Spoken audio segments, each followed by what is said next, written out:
Shalom. Salam jumpa kembali para pejuang kehidupan di channel Sekolah Kehidupan. Sekolah yang tidak pernah tamat-tamatnya ini, karena dalam kehidupan kita belajar dan terus belajar sampai Tuhan memanggil kita. Terima kasih kepada rekan pejuang yang sudah mendukung channel ini sehingga channel ini terus berkembang dengan cara like, komen, subscribe, share, bahkan menonton setiap video sampai dengan selesai. Baik, kita masih ada pada pelajaran dari tokoh Alkitab, seorang yang bijaksana yang bernama Salomo. Kita akan baca dari Amsal pasal 3 ayat yang ke-9 dan ayat yang ke-10. Demikian firman Tuhan. Muliakanlah Tuhan dengan hartamu dan dengan hasil pertama dari segala penghasilanmu, maka lumbung-lumbungmu akan diisi penuh sampai melimpah-limpah, dan bejana pemerahanmu akan meluap dengan air buah anggurnya. Wah, ya, pelajaran kali ini Raja Salomo memberikan pelajaran bagi kita agar kita memuliakan Tuhan dengan harta kita. Ya, pakailah harta kita untuk memuliakan Tuhan. Ya, nah pertama, mari kita satukan pemahaman. Harta itu tidak hanya berbicara tentang uang. Ya, harta itu tidak hanya berbicara tentang gedung, ya, kebun atau segala macam. Nah, harta ya, itu berbicara sesuatu yang berharga yang kita miliki. Ya, makanya dia dikatakan harta. Karena apa? Karena dia sesuatu yang berharga. Nah, jauh dari materi, dari uang, ya, apa yang paling berharga dalam hidup kita? Ya, harta kita. Ya, memang berbeda-beda setiap orang yang berharga bagi dirinya. Ya, bagi seorang pengajar, tentu harta yang berharga bagi dia adalah kemampuan akademiknya, ilmu akademiknya, itulah hartanya. Katakanlah seorang guru, katakanlah seorang dosen, ya, hartanya yang paling berharga bagi dia adalah ilmu yang dia miliki, ilmu akademik, ilmu pengetahuan yang dia miliki. Nah, Tuhan berbicara, Tuhan katakan melalui Raja Salomo, muliakanlah Tuhan dengan hartamu. Artinya, muliakanlah Tuhan dengan ilmu akademikmu. Karena ada banyak sekarang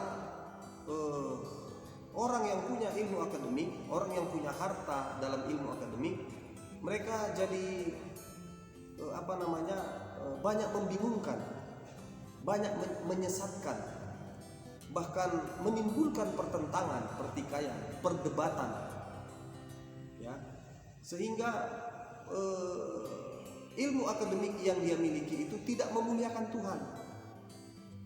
Ya, dulu kalau kita lihat bincang-bincang di salah satu media nasional Indonesia, televisi nasional Indonesia, ya, setiap seminggu sekali berkumpul para ahli-ahli hukum, ya, ahli-ahli ilmu akademik segala macam. Nah, ada yang bertitel profesor, ya kan? Tapi keprofesorannya itu ngawur gitu loh. Tidak memuliakan Tuhan jadinya. Harta yang dia miliki itu terakhirnya tidak memuliakan Tuhan. Ya, bisa lihatlah itu. Jadi dipelintirnya sana, pelintirnya sini. Ya, manuver kiri, manuver kanan, ya kan? Jadi artinya dia jadinya ahli untuk membenarkan apanya sendiri, tindakannya sendiri. Jadi dia sudah lari dari nilai dari ilmu yang dia miliki itu. Karena apa ya, mungkin faktor politik, mungkin faktor ya macamlah, pro kontra, kelompok ini kelompok itu, mungkin seperti itu. Nah, jadi Bapak Ibu para pejuang kehidupan, hari ini Raja Salomo dia menasihati kita. Orang yang bijaksana itu adalah orang yang memuliakan Tuhan dengan hartanya. Apa yang berharga yang kita punyai, kita gunakanlah memuliakan Tuhan. Itulah orang berhikmat. Ya, kalau bagi kita harta kita adalah titel kita, doktor profesor, pakailah doktormu profesormu itu untuk memuliakan Tuhan, bukan untuk mendebat-debat orang. Ya, nanti kau terakhir jadi ahli Taurat kau, ya kan? Karena ahli Taurat inilah yang menyalibkan Tuhan Yesus. Ya, ahli Taurat inilah yang menghukum Tuhan Yesus, yang menyalibkan Tuhan Yesus itu ahli Taurat. Ya, bukan perampok, bukan begal, bukan. Ahli Taurat itulah yang menyalibkan Tuhan Yesus. Ya, diaturnya skenario, dibikinnya sebuah trik, terjebak untuk menjebak Yesus, sehingga Tuhan Yesus disalibkan. Ya, jangan seperti itu. Jadilah kita orang bijaksana. Pakailah hartamu memuliakan Tuhan. Ya, bagi kita yang punya kebun, katakanlah kebun itu harta kita, berharga bagi kita, pakailah kebun kita itu memuliakan Tuhan. Ya, jangan pakai kebun itu jadi ajang kesombongan sehingga kita merendahkan orang lain, yang meremehkan orang lain. Jangan.